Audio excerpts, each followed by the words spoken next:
Decent men and women have been forced into silence.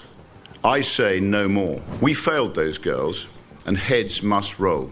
I want deportations. I want prosecutions. Rupert Lowe, the most fearless British politician, just delivered the best speech Britain has ever heard. He tore through everything from wokery to national repercussions, leaving no nonsense unscathed. I don't want thoughts and prayers from government. I want action. And honestly, it was the best thing to happen since Starmer's government and his ridiculous tax adventures. Let's be unapologetically patriotic. Slash tax across the board. And do you know why it stands out the most? Well, the first thing is Rupert Lowe's speech cuts through the usual political fluff and dives straight into what he calls real patriotism. Send a message. If you come here without permission, you will not stay under any circumstance.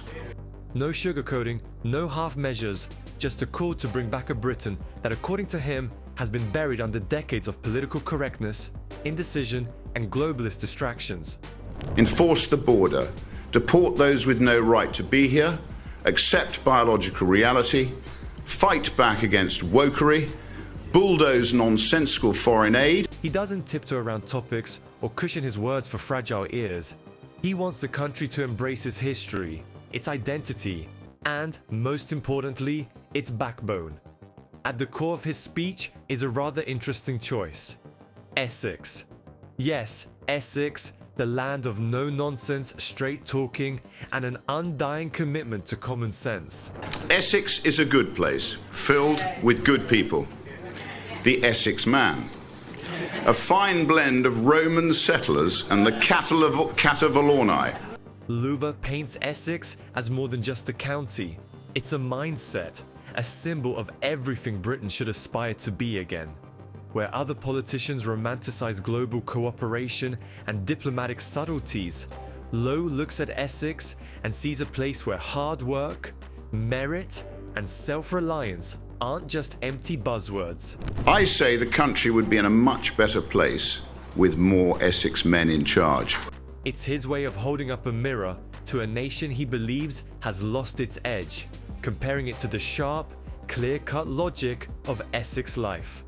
Of course, no speech from Rupert Lowe would be complete without his absolute contempt for wokery and political correctness.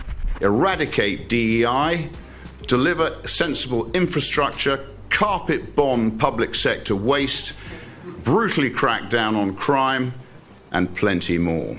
According to him, the obsession with avoiding offense has turned public discourse into a carefully monitored minefield where people tiptoe around the truth. He argues that the nation's biggest problems are being camouflaged behind polite phrases and sanitized language, making it nearly impossible to have an honest conversation. Tens of thousands of deportations, then that is what must happen.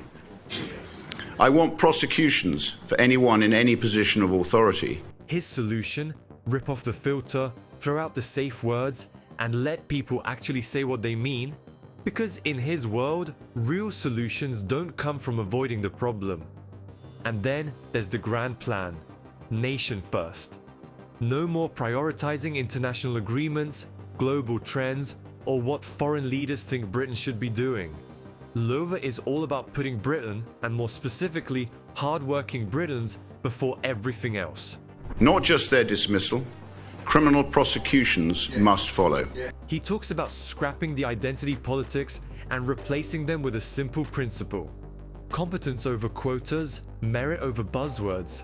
It's not just about fixing policies, it's about completely rewriting the way Britain defines itself in a world where, according to Lowe, the traditional values that once made the country strong are being overshadowed by outside influences. 2 words: detain, deport. And do you know why it sticks? Because Rupert Lowe doesn't do subtle.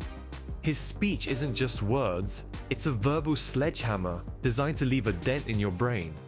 He doesn't waste time with polite introductions or carefully worded disclaimers. Uncontrolled mass immigration. Immigration, immigration, immigration. Legal and illegal. Instead, he jumps straight in with the kind of repetition that makes sure you can't escape the point even if you tried. Immigration, Immigration, immigration. It's not just a talking point, it's a full-on drumbeat, pounded into the audience's ears like a relentless alarm clock that refuses to hit snooze. You don't get to drift off or zone out.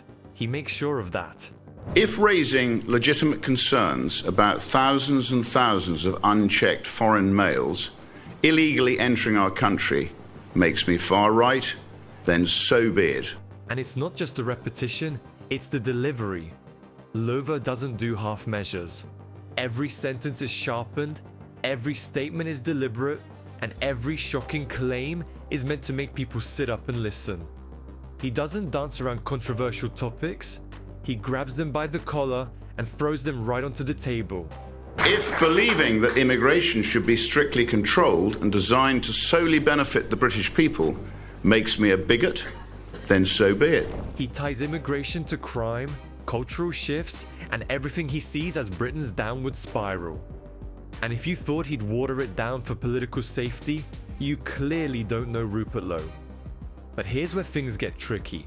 The same unfiltered style that makes him stand out also walks a razor-thin line between bold truth-telling and playing with fire.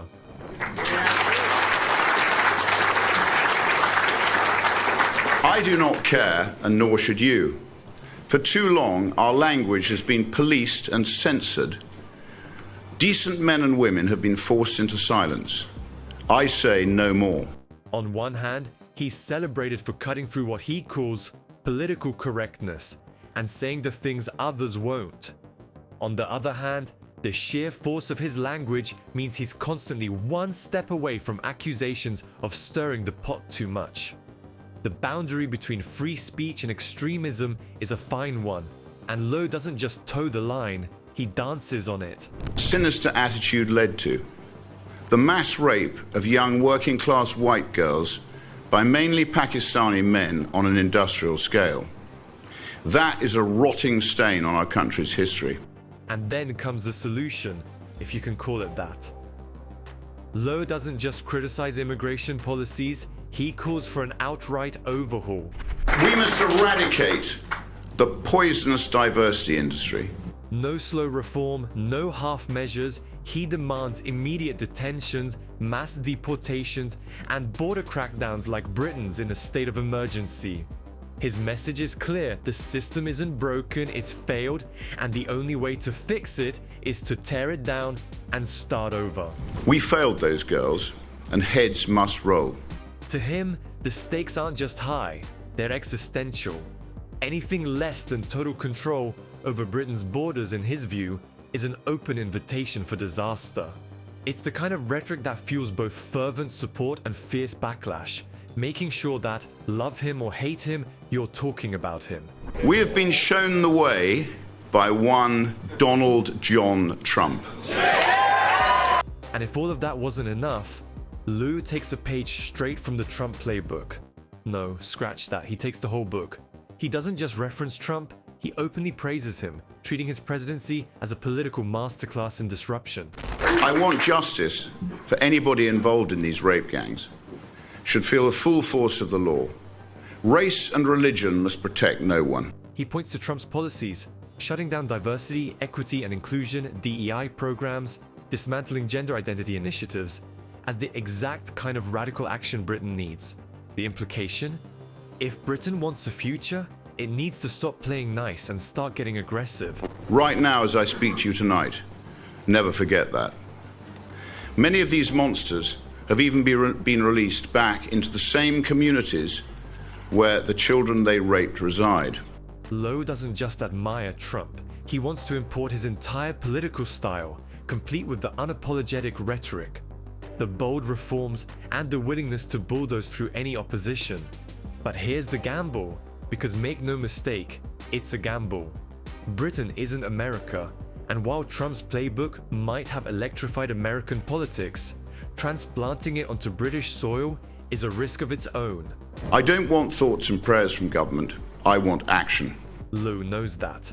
He's fully aware that this level of disruption could backfire, alienating as many people as it inspires. And yet, he pushes forward, embracing the controversy, treating every bit of opposition as proof that he's on the right track. He's not interested in playing it safe. He's interested in rewriting the rules entirely. With an immigration lawyer, another profession pork-barreling a living, I was told that a deportation scheme on the scale required would be impossible, as it would take a flight leaving every hour. Every part of Lowe's speech, from the relentless repetition of immigration to the full-throttle endorsement of Trump's methods, is designed to hit with maximum impact. He doesn't do subtle, he doesn't do middle ground, and he definitely doesn't do anything politically correct. Just look at what we've done to ourselves. There is only one chance to save this country, and that is by electing a reform government in 2029 or before. He makes sure that his message isn't just heard, but felt, forcing Britain to confront what he sees as the raw, uncomfortable truth. Whether it leads to a political shake-up or a national firestorm, one thing is certain: Rupert Lowe isn't stepping back. If anything, he's just getting started. I pushed the Home Office for a full review into the impact of illegal migrant crime on British women and girls. They refused. Love him or loathe him, there's no denying he's got people talking. He doesn't do lukewarm, he doesn't do middle ground. He throws the match, watches the sparks fly, and dares anyone to put out the flames. And if you enjoyed this deep dive into Britain's most no-holds-barred political moments, make sure to like, share, and subscribe.